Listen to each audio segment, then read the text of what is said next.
Eh bien bonjour mes chers amis. Alors vous voyez que je tiens mon foulard près de mon visage. Eh bien c'est parce que il y a un peu de vent ici.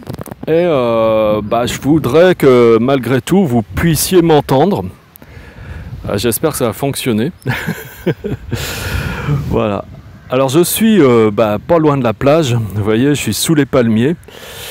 Et eh bien, le groupe est en méditation pendant quelques minutes avant que je les rejoigne pour continuer à les guider. Et alors, bon, hier, j'avais prévu de faire un événement, de vous rencontrer tous avec un Facebook Live, c'est-à-dire que vous puissiez me voir en direct et puis que vous puissiez me poser vos questions en direct, que je puisse partager avec vous en direct, que le groupe qui est là avec moi puisse partager aussi leurs impressions aussi en direct avec vous. Bon, la dernière fois on a fait ça, ça a fonctionné, c'était génial. Et puis hier, il se trouve qu'on a eu un problème technique. Après avoir fait le tour de la question, eh bien, il doit tout simplement s'agir d'un bug. Donc je vais faire un rapport de bug à Facebook, puisque dans le groupe, il y a quelqu'un qui est un développeur, donc il m'a confirmé effectivement que voilà, on ne pouvait pas trouver d'autres réponses que probablement le fait qu'il y a eu un bug.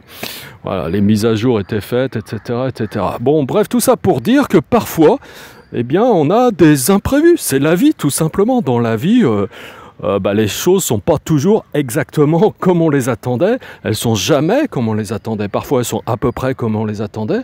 Mais elles sont rarement à 100% comme on les attendait. Et parfois, c'est radicalement différent de ce qu'on attendait aussi. Alors ce matin également, il a fallu s'adapter parce que j'étais sur la moto. Et le gars qui m'a loué la moto, il m'a donné toutes les recommandations, entre autres au niveau de la réserve d'essence. Et donc oui, a priori, donc moi je fonctionne comme ça avec ma moto habituellement. J'ai toujours une réserve d'essence, et puis quand je sens que la moto tousse un tout petit peu, je me dis tiens, il faut que je me mette maintenant sur la réserve. Et je sais qu'il me reste encore à peu près 50 km que je peux parcourir, mais bien avant cela, je vais faire le plein de carburant.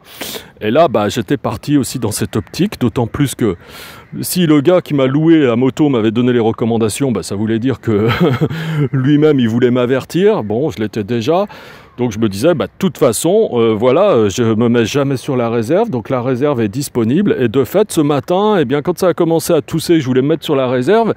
Non, en fait, il y a quelqu'un d'autre qui avait utilisé la moto avant moi et qui avait certainement pompé déjà sur la réserve, et j'avais plus rien. Et la chance est qu'on n'était pas trop loin de la plage, on n'était plus qu'à 300 mètres. Et gentiment, j'ai un conducteur de petit tuk-tuk qui allait me chercher du carburant, et il a fallu s'adapter avec le groupe, parce que le groupe attendait de commencer le programme. Et pendant ce temps, il y avait cet imprévu. Là aussi, il a fallu s'adapter. Et avoir une attitude où tout le monde se sente bien, sentir que voilà. Donc il faut s'adapter, dans la vie, tout est comme ça.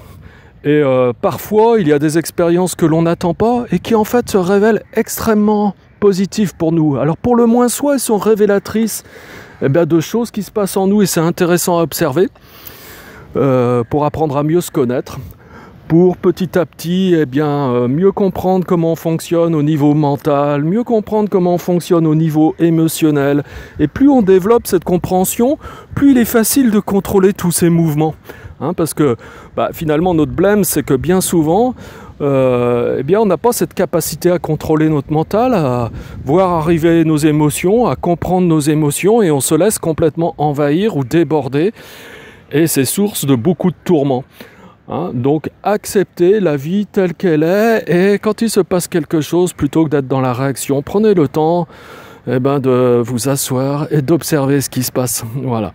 Donc on apprend tout ça, bien sûr, en détail. Je dirais, je cherchais le mot, on apprend ça en détail pendant le cycle de formation 2 mois pour une vie nouvelle, où là, à l'issue du cycle, ces choses-là, c'est quand même acquis. Bien que, là dans le groupe, tous les gens ont déjà fait 2 mois pour une vie nouvelle, les gens qui sont là en Inde, mais encore ce matin, il y avait quelques personnes qui étaient distraites par les petits bruits environnants. Et je leur ai bien rappelé qu'ils étaient capables de placer leur esprit, simplement, il faut aussi mettre un petit peu de discipline, dire ok, voilà, je pose une action, je pose une intention en tout cas, voilà, qui est de placer mon esprit et puis d'observer ce qui se passe, hein, plutôt que de se laisser emmener par l'extérieur. Voilà, c'était le petit message du matin. J'espère que ça vous aura plu. Et puis, pour remplacer ce partage, j'espère que oui, vraiment ça vous aura plu. Et si c'est le cas, aimez cette vidéo, cliquez sur like, abonnez-vous à la chaîne si ce n'est pas encore fait. Je vous retrouve pour une prochaine vidéo avec un ami qui s'appelle Rasananda, qui est un yogi. Et il va partager avec vous des choses sur les techniques de pranayama, les techniques de contrôle de l'énergie vitale. Et ça aide beaucoup aussi au niveau mental et émotionnel à normaliser un peu notre fonctionnement. Donc vous allez découvrir dans cette prochaine vidéo tout ce que vous dit Rasananda à ce sujet. À bientôt mes amis, au revoir.